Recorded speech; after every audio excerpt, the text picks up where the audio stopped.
As a responsible person with growing concerns for your privacy and personal liberty, you want to know where we're headed and what you can do about it. We ask the experts what you need to do to take prudent and responsible action to safeguard your family's wealth and well-being, and what basic first steps will help you to be aware and prepared. ReluctantPreppers.com. Welcome back, Reluctant Preppers. We have a first-time guest tonight. Daniel Brigman, founder of Numanna Foods, is here with us on Reluctant Preppers. Daniel, thank you for joining us. Oh, my pleasure. Thank you for having me. Great to be here. The way that we got connected with you was an unexpected one.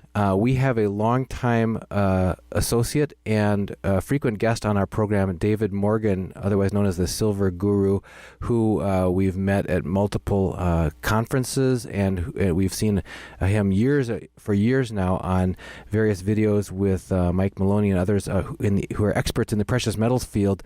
And it was interesting enough because the first time we ever had David Morgan on our channel, the topic that he was here to talk about was his recommended priority list for preparedness-minded people. And the first thing that came out of his mouth was, he said, "You might find it surprising for a silver bug like me," he says, "but the first thing I'm going to tell you on your priority list is not gold or silver." And he went on to talk about the importance of storing food because of the urgency that's needed in any kind of a disruptive situation, whether it's from natural disasters or man-made causes or whatever. And as the years went by, he's continued to bring up that theme consistently. And less than a year ago, he brought up for the first time that he had encountered your particular line of emergency and preparedness foods, and he was speaking highly of the flavor and so on. But I wanted to get you on so that we could just hear it directly from you, and so that our viewers could get some of their questions answered about it. But I have to ask first, right off the bat, is how in the world does someone get in to be a premier provider of emergency storage food? Because that is not an obvious career path to most people.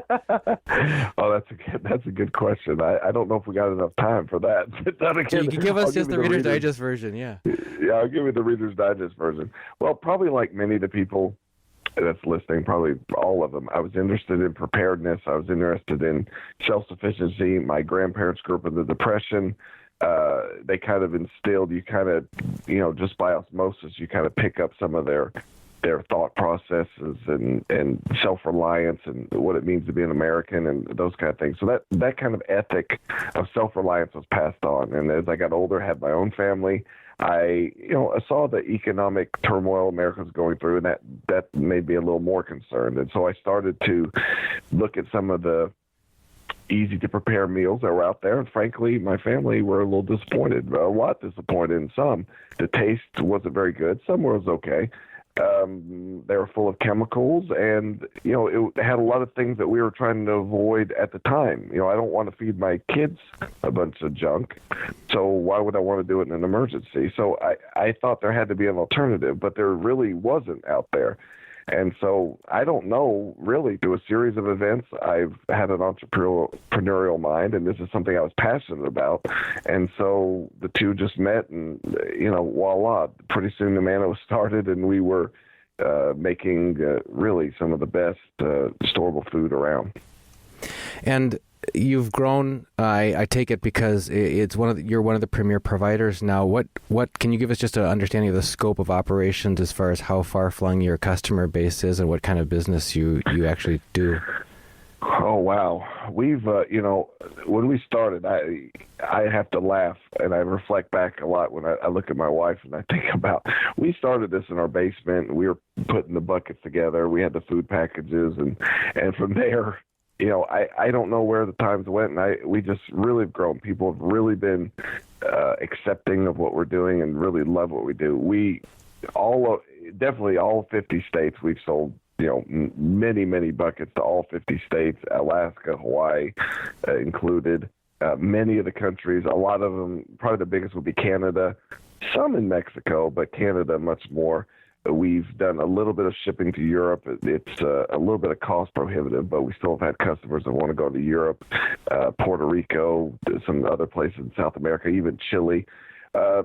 Really, I don't know if every country, but quite a few of the countries in South America, we've been all over, and we've become a national brand, really because people have shared our passion. They want something that tastes good. They want something that's not full of chemicals, that's GMO free. They want some organic options. They want something better, because what we put in our body and what we have for food, it became not just a preparedness emergency disaster thought. It's like, well, what about next Saturday? What about next Saturday if I'm late for baseball practice with our children? Can I make a quick meal? And so the dynamic changed. What people thought about food storage has been a mission for us to change.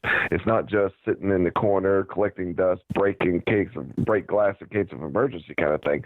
This is food that you would be happy to eat tomorrow or 10 years from now in the middle of a disaster, and it's flexible and easy enough to fit in with everybody's schedule. So we've been nationally accepted and growing, and a growing concern because of our focus. When we get into preparedness steps, and we've purchased as a family quite a few types of emergency and storage food, what are some of the mistakes, some of the most common food storage mistakes that ordinary people and even preparedness-minded people make, in your view? I mean, you must have come across a lot of people who've been, this may not be their first run at this, trying to set aside some food for a rainy day. So what would you prioritize as some of the most important mistakes that people are prone to if they just follow their own guide? Wow, that's a very good question. Let me think for a second. I think number one, along with food, most of our food, the food that we sell, you don't need any preparation. You can just eat it right out of the bag, some granola, some different things. But most of the food is you have to add water. You have to boil water and then add the ingredients. So it's ready to fix, but it's not ready to eat, at least most of it. So the biggest thing I would encourage everybody to think of is water. The first thing is, what are you going to do water-wise? And this question is much broader and bigger than just an emergency situation, because you see things like Flint, Michigan, and repeatedly all these municipalities throughout the country, their infrastructure, was put in 50, 75, 80, 100, whatever years ago. And because of lack of funding, because of the economy, what have you, because of lack of really the will to do it in these municipalities, these infrastructures are failing. Flint, Michigan is a perfect example. Your water concern is not only an emergency concern, it's an everyday concern. And I would be very leery and concerned about the water coming out of my tap today because of the chemicals, the fluoride, the lead, the arsenic, the yada, yada, yada, even well water, what have you. I'd be very concerned about that, and not only for today and in emergency. So the first thing is, what are you going to do about clean water today and in the future? And then from there, people assume, I think, that they need less than they really do. I mean, if you look honestly at a situation, if you're preparing, and I tell people to take it in segments. If you have zero preparation and you want to get involved, well, it's hard to go from zero to, some people are prepared for multiple years for all their family. Yeah. Well, that's overwhelming. That's like taking a bite of a big elephant. So you got to start somewhere. So I tell everybody to make goals. Do not procrastinate and let the bigness, I can't think of a better word, of the task overwhelm you and paralyze you. Start with, hey, I want a goal for a week. So if the power was out for a week, or if we were, what have you, and then go to a month, and then go to 3 months, and then go to 6, and then a year. And so I think that I tell people to take bites like that, and people I see have different reasons for not ever getting to the year. It's because they never took the first step. Yeah. So and then buy what you like to eat. That's one of the big focuses on our food. We by no means do we think that we're the only food option. I think we're the best storable food type option. I firmly believe that. But there's other things. Think about what your family wants to eat, what they like. And then you get it becomes not this emergency game. It becomes a self-sufficiency, a root cellar, just like my great-grandma. She had a root cellar. It becomes that kind of mentality and an independence thing and a way to really bless your family's life and to enhance them. And it's a financial investment that you can't lose. So that would be my three things to focus on. One thing that you touched on very briefly as you were talking about pure water was the ability to boil water or heat water to prepare food. I know we had the advantage of a large grocery store in our town that went out of business, and I bought all of the canned heat, the Sterno little cans of heat. So I've got a whole shelf full of that stuff that they had, but that's something that people can think about is if your electricity is out, or heaven forbid if your natural gas went out, what are you going to do to boil water, even if you do have water, so that you can really cook with it? And the other thing you mentioned, I had to laugh, was when you talked about the how easy it is to get overwhelmed at the magnitude of the task and just feel because it's such a big cliff in front of you that never mind, I won't even take one step. It reminded me a couple of years ago, my son, who's an elite athlete, talked us into, me and my other two sons, into doing one of these very extraneous obstacle races with him. And the amount of training that I did was severely inadequate to the task. And we showed up, and I had, at the time we showed up for the race, I had run a maximum at a time of like 1.5 miles. And this was 11 miles up and down hills, carrying buckets full of gravel and going through mud and all kinds of things. And I just came out, I was just a cripple when I came out from the cramping and everything that I had. But so that was one of the things I learned is, you got to condition, take a step at a time, and you can't just expect to go from zero to, running a marathon. You got to just take it a step at a time. So that's the next thing. That's a funny story. Water is, you mentioned water and then cooking food. We sell on our website, Numanna.com. We've looked really hard for filters, and we've been extremely picky because we don't like fluoride. And getting fluoride out of water is extremely difficult, and there's many filters. Some of the biggest names out there, I'm not going to disparage them.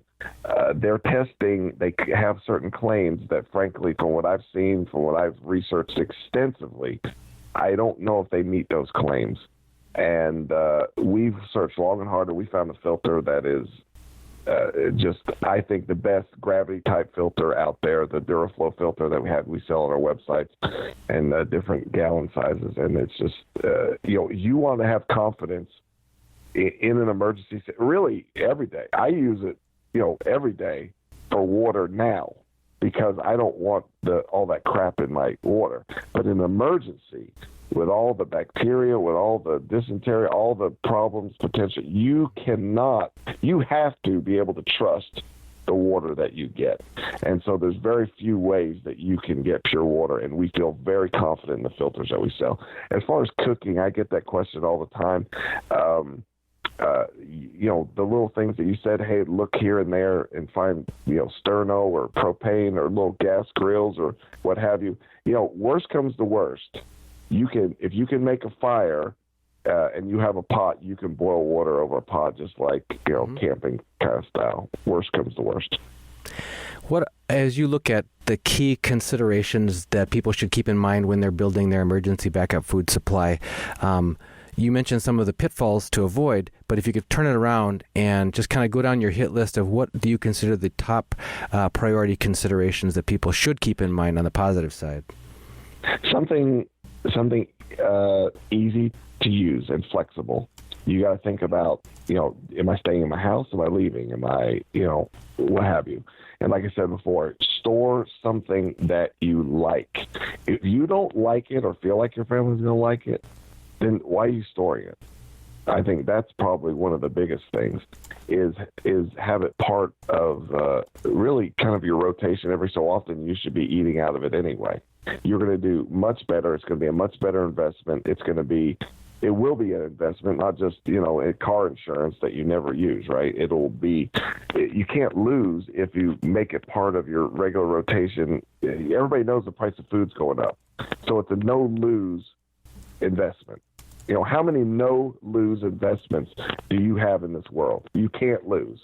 You know the price of food is going up. You make it part of your thing. I think that's probably the biggest. Store something that you like and think about the different circumstances, ease, transportation, and those kind of things, I think would be number one. When people are choosing the varieties of foods that they want to store, what thought processes or what criteria do you think that they should reflect on or consider when they're choosing the specific types of food to store? Well, there's a big, you talk about the types of food we have. Now we have ready-to-fix meals in bags, boil water, add the ingredients, and they're full meals, pasta primavera, black bean soup, sweet habanero chili, a wide variety, those type of meals. Then there are other things like staples, just like sugar, oil, all those things all of these things have their place.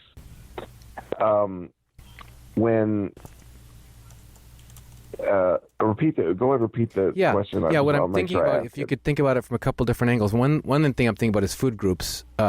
People making sure that they're covering the right bases and getting the right balance that's going to be sustainable for them. And then secondly, as long as you were on the topic of the difference between like a meal in a bag versus sealed buckets that may be more bulk, all of one item or something, what are the considerations as far as shelf life and once you've opened it? Because at least my exposure from some other suppliers that I've seen is a huge difference sometimes in shelf life between some of the sealed buckets versus meal in a bag, because you like 5 years for meal in a bag and 25 years for a bucket kind of thing. But I'm always concerned too is once you break open the bucket, now you've got whatever it is, 15, 20 pounds of rice or beans or whatever it is, and how quickly are you going to be able to get through that while it's still wholesome? So if you could kind of talk us through that aspect of Sure. And then also the food groups. Okay, try to keep me on track. There's a lot to that. There's that's a very broad. Okay, let's start with shelf life. Meal in a bag versus buckets. Okay, the way our food, and there's other companies out there. The bags are smaller, 6 to 10 servings. They're not like a number 10 can where it's 100 servings or whatever. So if you opened it, the stuff will spoil before you use it. It's individual meals. Now, you can open the bucket and get individual meals out of these bags, and it will not affect the longevity of the other ones. The lifespan is in the bag itself. And so it's a 5 mil over-engineered bag, the bags that we have. And there's other companies that make, similar type bags, hermetically sealed, and it's resealable. So you could use part of it and then, store it back or what have you to use later. So those type of meals like ours and those type of buckets, you could actually open the bucket, grab a meal out and not affect, and then close the lid. We actually have snap lids on a lot of our buckets, open and close lids.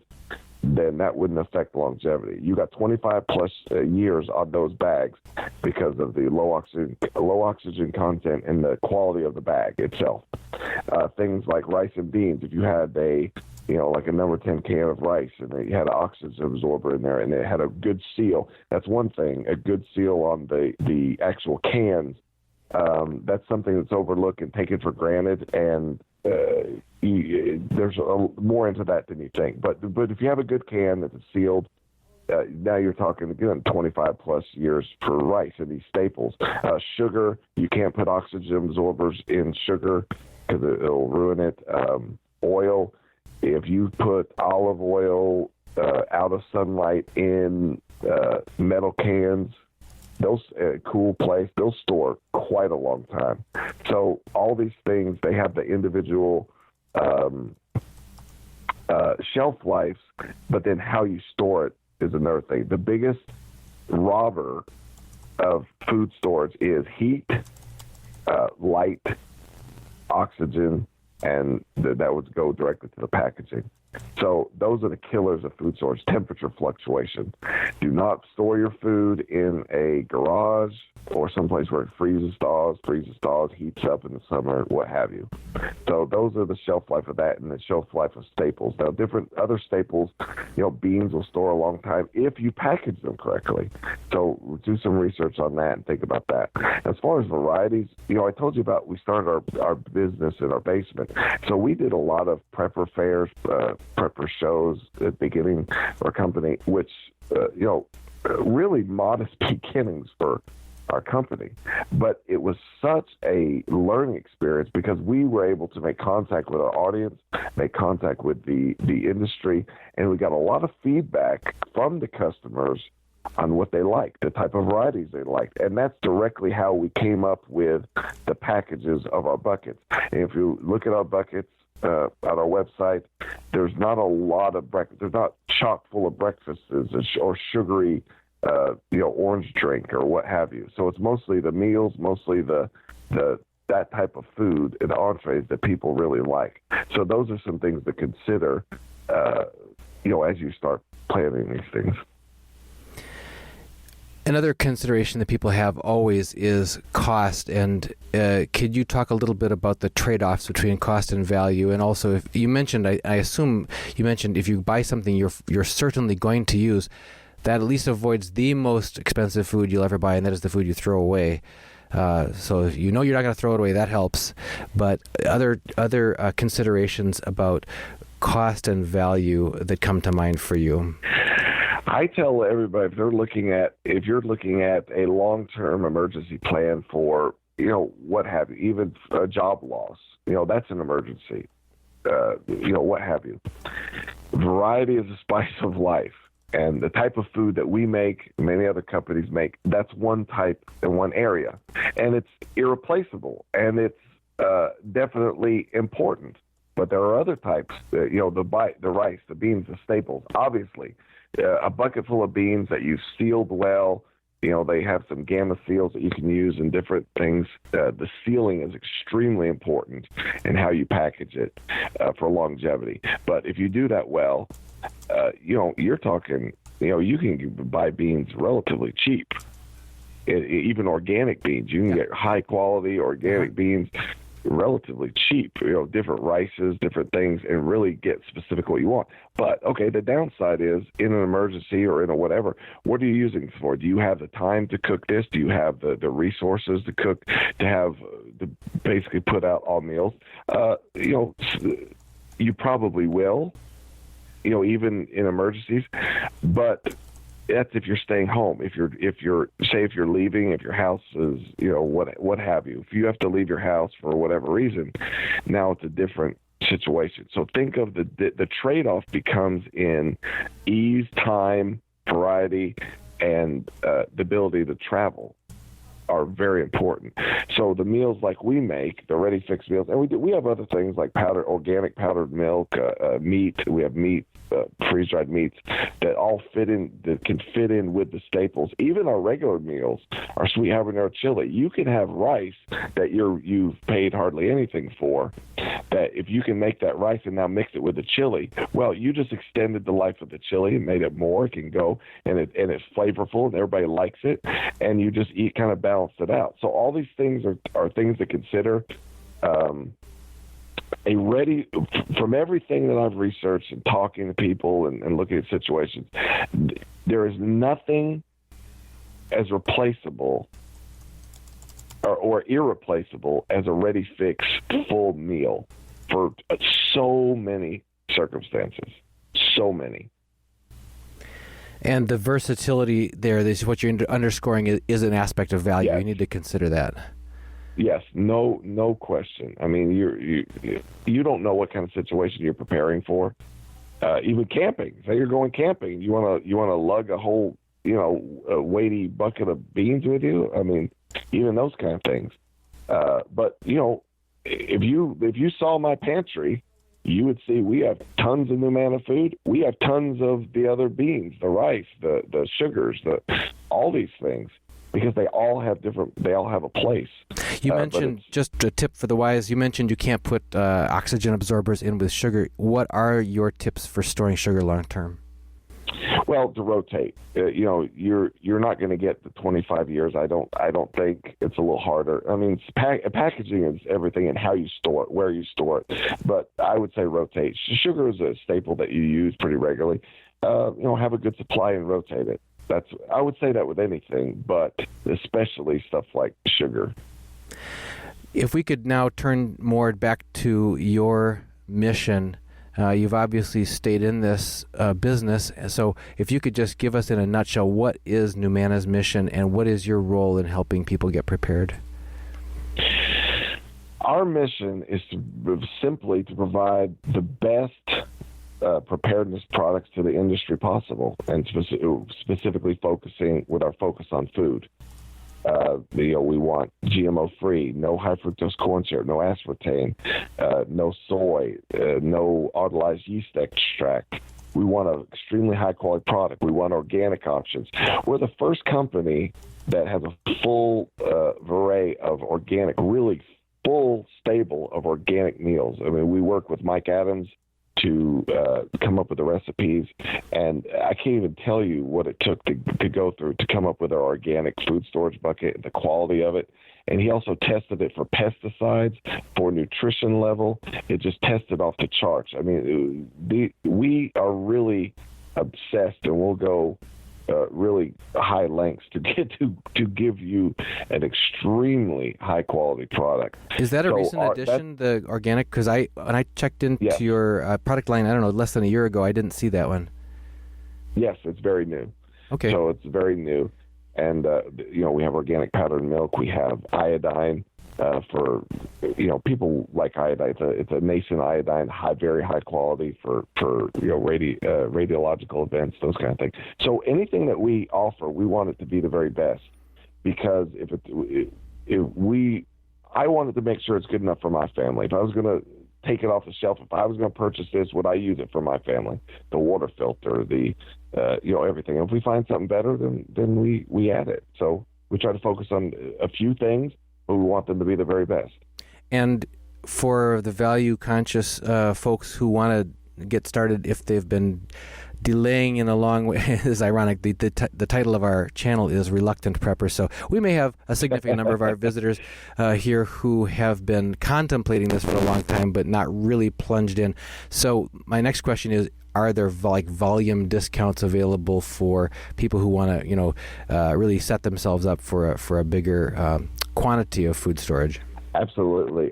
Well, we have different packages on our site, pretty sizable ones where we discount the price off. But I want to offer something to your audience tonight. You're going to, check out the website for, to the end of the month. If you look on our website, you like something, we will give you free shipping if you call us and tell us that you heard us on the Reluctant Prepper. Oh, great! I didn't know that was coming. So good. Yeah. We want to. We love supporting you guys. I know what it takes to make these decisions. This is financial decisions. These are investments your family makes. I understand that, and we want to offer something to your group, and so hopefully you guys can take advantage. Well, I appreciate that. Is there anything else that you would have thought that I should have asked you that I haven't, because I've tried to cover just a few points that came to my mind, but and those that have been suggested by some of our viewers. But is there anything else that you'd like to leave with our listeners before we let you go? I think that there's a peace of mind that comes from being prepared. There's an easy, even as simple as, hey, we ran out of sugar, we need to go to the store to make cookies. Oh, the weather's bad, I don't want to go out. Oh, wait a minute, let me go to my storehouse. Let me go to my root cellar type, metaphorically. That's comfort. That's a good feeling. Now imagine, multiply that many times when you're talking about emergency, job loss. We don't know what the future is. We definitely live in uncertain times. I'm sure your audience all realizes that, and there's such a feeling of peace to know that you've prepared in a good way. And I think that take good steps forward and just do the best you can, and it'll be good enough.